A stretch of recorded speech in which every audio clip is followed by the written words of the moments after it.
한국인이 가장 사랑하는 단편 명작 황순원의 소나기는 주인공 소년과 소녀를 객관적으로 바라보는 제3자의 시각과 모든 것을 다 알고 있는 작가의 시각을 섞어서 서술되고 있습니다. 그런데 원작과 달리 소녀의 시각에서 새롭게 서술한다면 어떤 느낌일까요? 오늘은 소녀의 입장이 되어 그리운 소나기의 추억 속으로 달려가 봅니다. 개울가에 나갔을 때 까무잡잡한 그 애가 나를 훔쳐보고 있다는 걸 단번에 알 수 있었다. 내가 서울에서 온 윤초신의 증손녀라는 걸 벌써 아는 눈치였다. 서울에서는 좀처럼 볼 수 없던 맑은 개울물이 반갑기도 했지만 사실 며칠째 학교에서 돌아오는 길에 개울에서 물장난을 한 건 온전히 나만의 비밀스러운 유희였다. 어제까지만 해도 개울 기슭에서 놀았지만 오늘은 징검다리 한가운데에 버티고 앉아보았다. 그 애는 내가 비키기를 기다리는지 개울뚝에 가만히 주저앉았다. 참 순박하고 융통성 없는 애다. 내가 길을 막고 있으니 건너오지도 못하고 그저 바라만 보는 꼴이라니. 마침 지나가는 어른이 계시지 않았다면 나는 그 애를 더 골려주려 그 자리에 계속 앉아 있었을지도 모른다. 다음 날은 일부러 좀 늦게 나갔다. 징검다리 한가운데 앉아 세수를 했다. 분홍 스웨터 소매를 걷어올린 내 목덜미를 그 애가 둑 위에서 보고 있을 거라 생각하니 왠지 조금 부끄러웠다. 나는 모르는 척 물속을 빤히 들여다보았다. 맑은 물에 비친 내 얼굴을 보다가 마치 지나가는 고기 새끼라도 잡는 양 갑자기 날쌔게 물을 움켜내 보았다. 번번이 허탕을 치면서도 재미있는 척 자꾸 물만 움켰다. 그러다 물속에서 하얗고 예쁜 조약돌 하나를 발견했다. 조약돌을 쥔 순간 둑에 가만히 앉아만 있는 그 애에게 왠지 모를 장난기가 발동했다. 나는 벌떡 일어나 팔짝팔짝 징검다리를 뚫어 건너갔다. 다 건너간 뒤 획 돌아서서 그 애를 향해 소리쳤다. 이 바보! 하얀 조약돌을 힘껏 던졌다. 깜짝 놀라 벌떡 일어서는 그 애를 뒤로 하고 나는 단발머리를 나풀거리며 막 달렸다. 갈밭 사이길로 숨어들어 청량한 가을 햇살 아래서 갈꽃을 한 움큼 꺾어 안았다. 발돋움을 하고 몰래 엿보니 그 애는 내가 던진 조약돌을 주머니에 넣고는 내가 꺾어든 갈꽃이 보이지 않을 때까지 그 자리에 한참을 우두커니 서 있었다. 며칠 동안 일부러 개울가에 나가지 않았다. 내가 없어서 그 애가 서운해할까? 허전해할까? 그러다 어느 날 징검다리 쪽으로 다가가는데 그 애가 물속에 제 얼굴을 비춰보며 내가 하던 물움튀기를 따라하고 있는 게 보였다. 내가 다가가는 걸 눈치챈 그 애는 마치 큰 잘못이라도 들킨 것처럼 화들짝 놀라더니 허둥지둥 도망치기 시작했다. 디딤돌을 헛디뎌 물에 발이 빠지면서도 코를 감싸쥐고 허겁지겁 달아나는 뒷모습이 우스우면서도 조금 미안했다. 토요일이 되었다. 나는 평소처럼 개울가에 앉아 물장난을 했다. 그 애는 며칠 전에 실수가 부끄러웠는지 나를 모르는 채 하며 징검다리를 조심조심 건너 둑 위로 올라섰다. 내가 먼저 말을 건네야만 했다. 얘, 이게 무슨 조개지? 나와 눈이 마주치자 그 애는 얼른 내 손바닥으로 시선을 떨구었다. 비단조개. 이름도 참 곱다. 갈림길에 다다랐을 때 나는 발걸음을 멈추고 저 멀리 산 끝을 가리켰다. 너 저 산 너머에 가본 일 있니? 우리 가보지 않을래? 시골 오니까 혼자서 심심해 못 견디겠다. 그 애는 멀어서 안 된다고 망설였다. 하지만 나는 꼭 가보고 싶었다. 서울에선 더 먼 데까지 소풍도 갔었다며 재촉했다. 내 눈빛을 본 그 애는 결국 나를 따라 나섰다. 우리는 논 사이길을 걸었다. 허수아비 줄을 잡고 흔들자 허수아비가 우쭐우쭐 춤을 춘다. 내 마음도 덩달아 춤을 춘다. 보조개를 보이며 웃는 나를 보고 그 애도 즐거운 표정이다. 그 애와 함께 신나게 들판을 달렸다.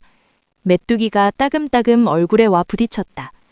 도랑을 건너고 밭머리를 지나자 그 애가 무를 뽑아 껍질을 벗겨주었다. 매워서 새입도 못 먹고 내던졌지만 그 애와 함께하는 모든 것이 서울에선 해보지 못한 신나는 모험이었다. 산에 오르자 단풍이 눈부셨다. 내가 마타리꽃을 양산처럼 받쳐들고 미소 지어 보이자 그 애는 얼굴을 붉히며 싱싱한 들꽃을 한 움큼 꺾어다 주었다. 저건 또 무슨 꽃이지? 비탈진 곳에 핀 칡덩굴꽃이 꼭 우리 학교에 있던 등꽃 같았다. 동무들 생각이 나 꽃을 끌어다 그만 비탈에서 미끄러지고 말았다. 무릎에 피가 맺혔다. 놀라서 달려온 그 애는 생채기에 제 입술을 대고 피를 빨았다.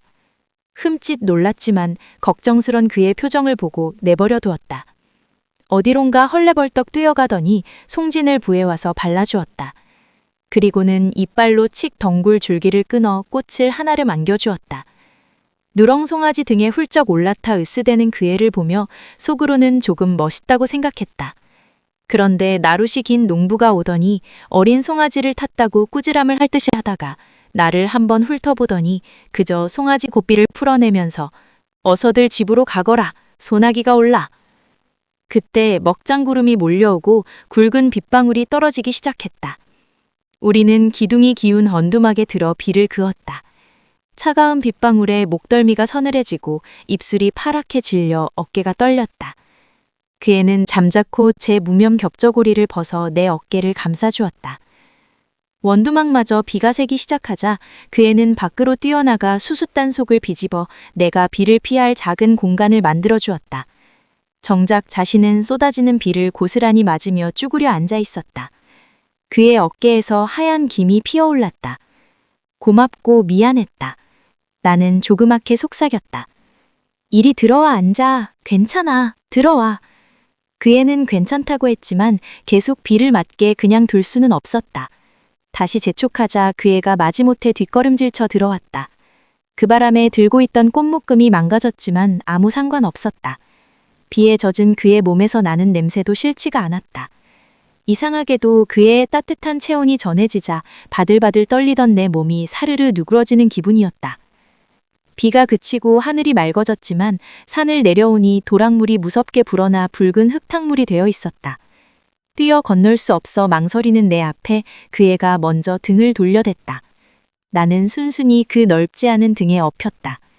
물이 그의 바지춤까지 차올랐을 때 무서운 마음에 나도 모르게 어머나 소리를 지르며 그의 목을 아주 꽉 끌어안았다. 조금 부끄러웠지만 상황이 내게 뻔뻔할 수 있는 용기를 주었다. 그날 이후 나는 지독한 열병에 시달렸다. 소나기를 맞은 탓도 있었지만 원래 약했던 몸이 견뎌내질 못했다.